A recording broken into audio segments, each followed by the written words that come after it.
Marula Rebolina, oye Bolina, Marula Rebolina, oye Bolina. Puranga Pessica, sejam todos bem-vindos, bem-vindas e bem-vindes ao nosso novo episódio do Leia Mulheres Indígenas, uma parceria com o Sesc Ipiranga.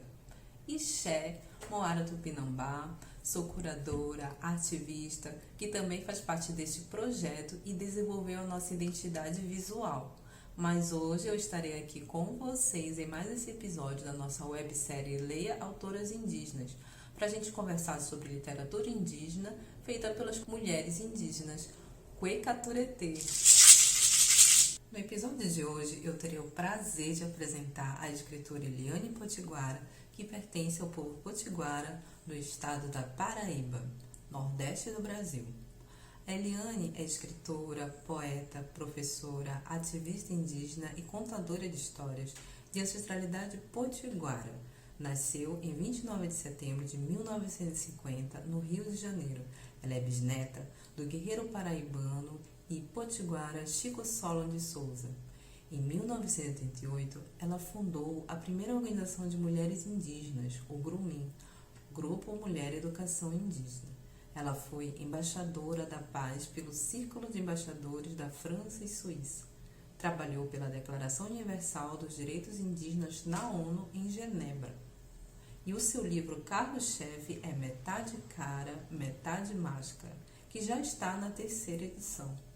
A Eliane, ela possui vários livros infantis e textos, pensamentos e poesias em antologias nacionais e internacionais. Eliane Potiguara escreve desde pequenininha, quando foi alfabetizada em casa. Ela escrevia cartas para a avó dela de Paraíba, pois ela morou no Rio de Janeiro com as suas tias-avós. Então, podemos dizer que a autora começou a praticar a escrita criativa pelo gênero carta. Graça Graúna argumenta que um dos traços caracterizadores da literatura indígena converge à noção de autohistória, na tipologia do gênero ocidental. A noção de autohistória extra-ocidental tende a configurar um recorte do híbrido, isto é, uma das categorias a qual pertence ou nela estão inseridos ensaios, os textos autobiográficos, os artigos, os depoimentos, os relatos, as entrevistas, as cartas, as ilustrações, até os e-mails e outras formas de expressão que os escritores indígenas e descendentes utilizam para falar das diferenças culturais, imprimindo vez e voz aos seus personagens e à sua identidade indígena. A autohistória é diferente de autobiografia na visão ocidental. A autohistória implica a crítica, escritura, a história, memória do indivíduo, da nação indígena. A obra Metade Cara, Metade Máscara denota essa expressão de escritura e crítica da história e memória do sujeito enquanto pertencente a uma nação indígena, do caráter individual e coletivo da identidade indígena. O narrador da obra é uma metonímia do povo, pois apesar da epopeia, da história, do relato, do testemunho, da ficção, a identidade indígena individual representa também um acontecimento e parte da história do povo potiguara. Agora eu convido vocês a ouvir um pouquinho Eliane, conhecer esta grande guerreira defensora dos direitos das mulheres indígenas.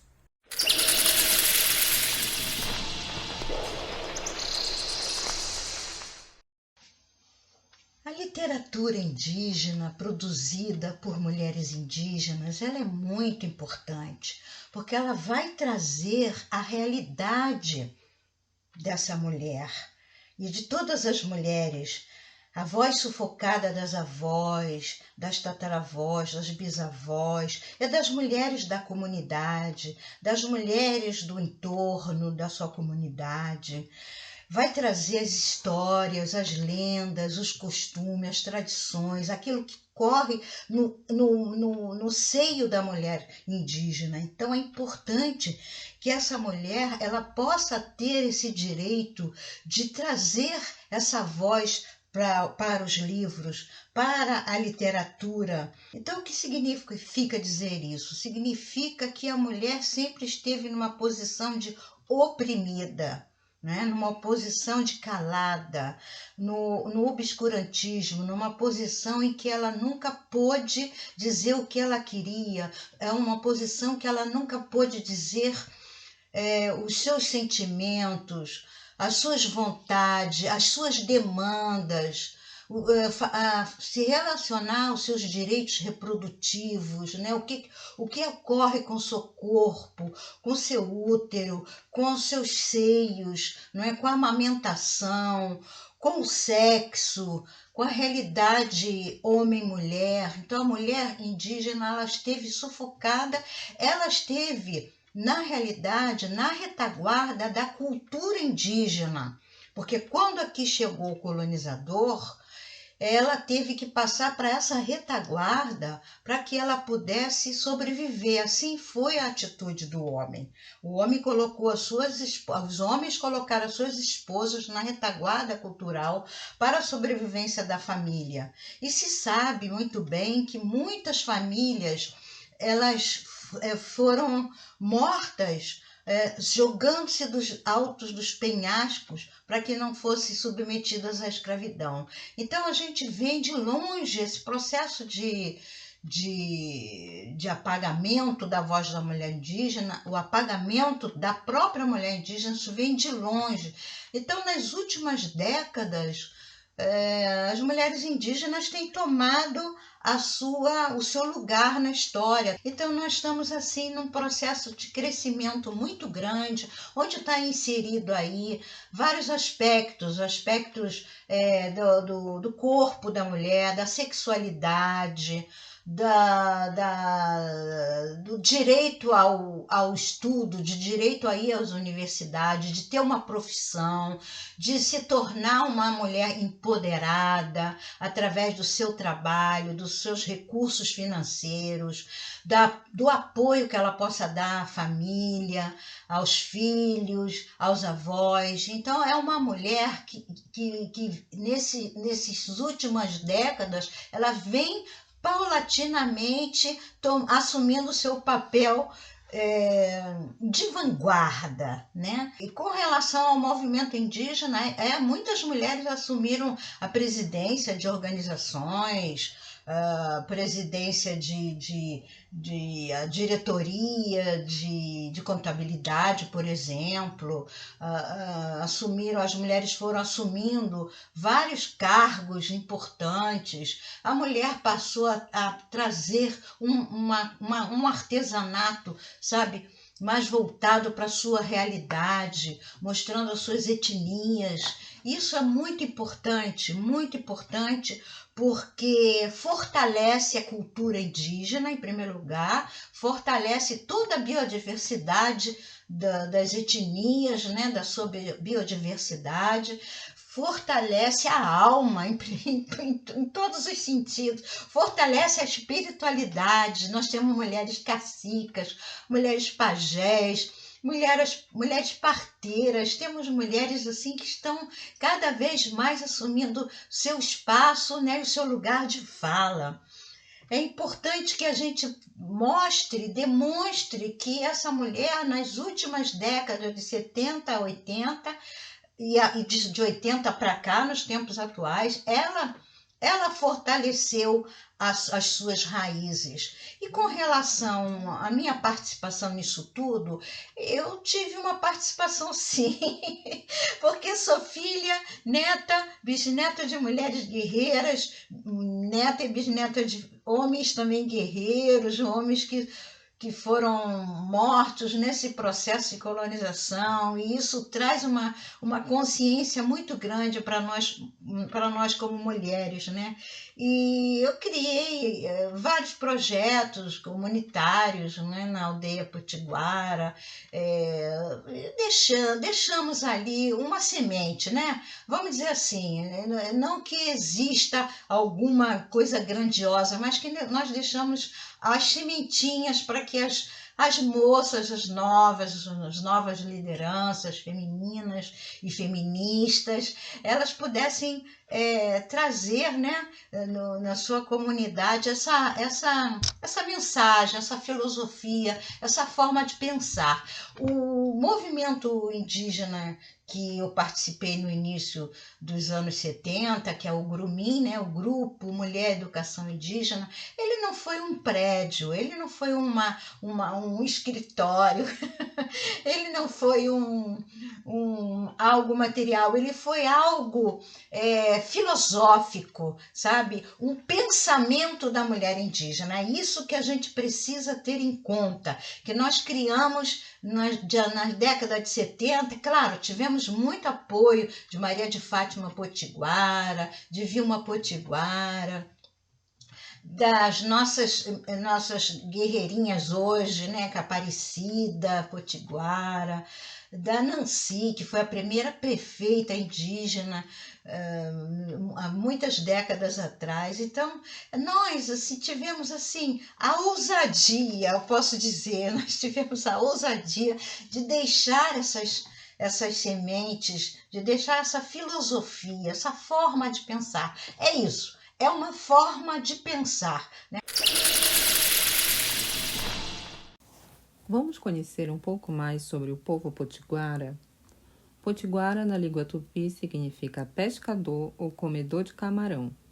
Por volta do ano de 1500, os potiguara viviam principalmente entre os rios Mamanguape e o rio Camarotuba, região que era conhecida antes da invasão por Acaju-Tibiró, que em tupi significa cajueiro estéreo, que depois foi renomeado pelos portugueses de Baía da Traição, forma pejorativa de falar dos indígenas que resistiram à invasão dos portugueses.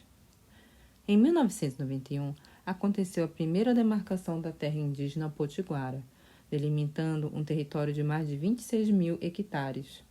Ao todo, a nação potiguara é composta por mais de 20 mil pessoas, a segunda maior população indígena do Brasil atualmente, vivendo em 32 aldeias, nos municípios de Rio Tinto, Marcação e Baía da Traição, cada uma liderada por um cacique. Os potiguara desenvolvem a agricultura de subsistência, pesca e a criação de gado. A continuidade da cultura potiguara se dá pelo reaprendizado da língua tupi nas escolas das aldeias, por professores bilíngues. Os potiguara estão reavendo todo o seu acervo histórico de elementos culturais que lhes foram retirados e que agora estão lutando para tê-los de volta nas suas aldeias.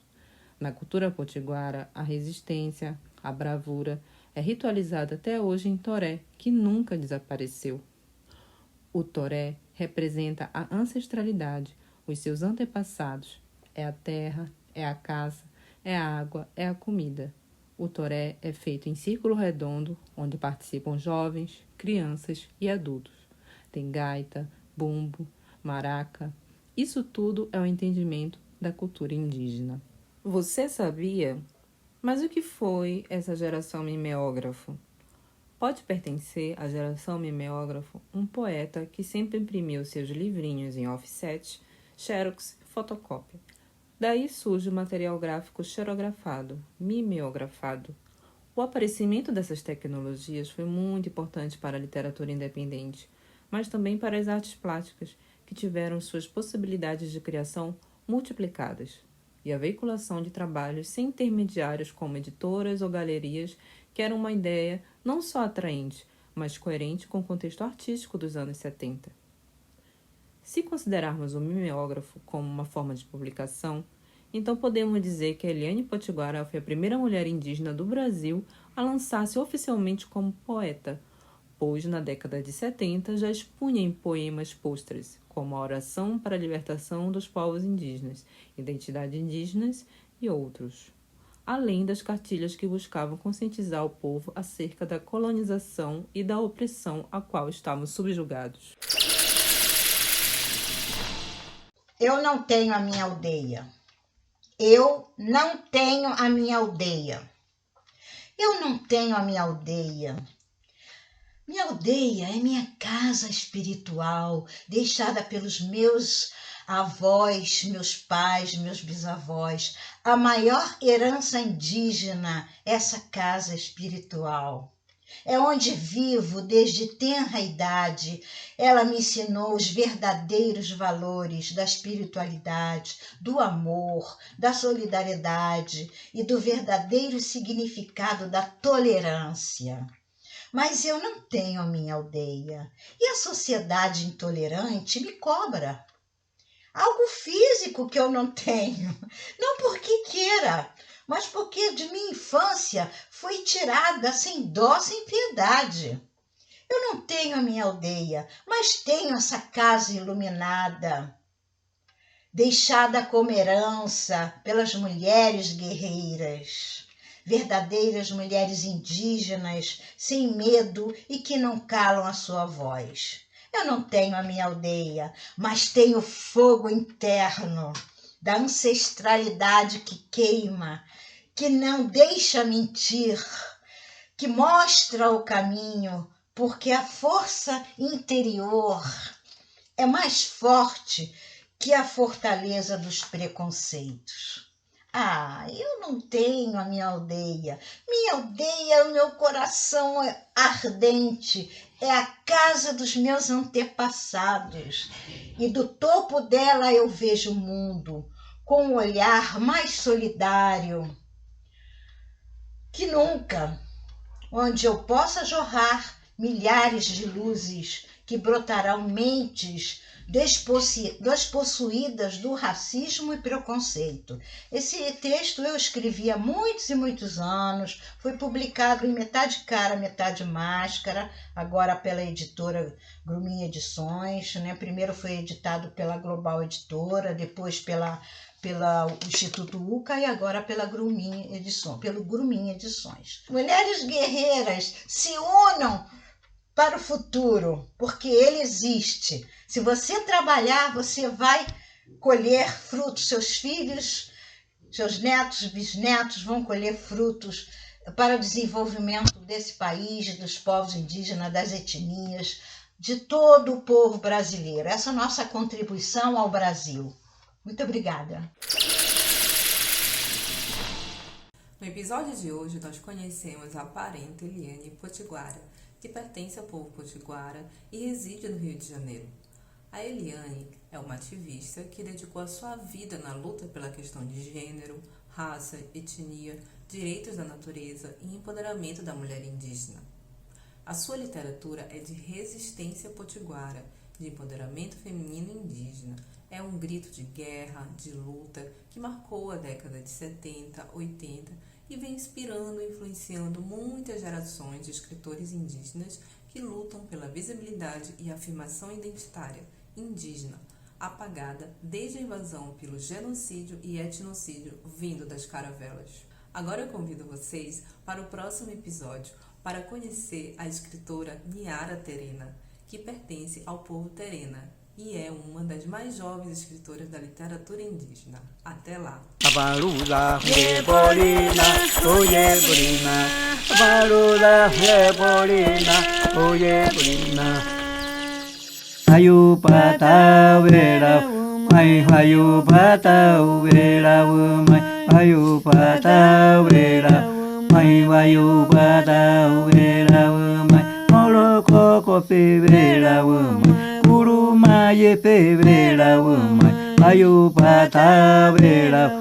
Mai vayu pata vera, mayu pata vera, mai vayu pata vera, mai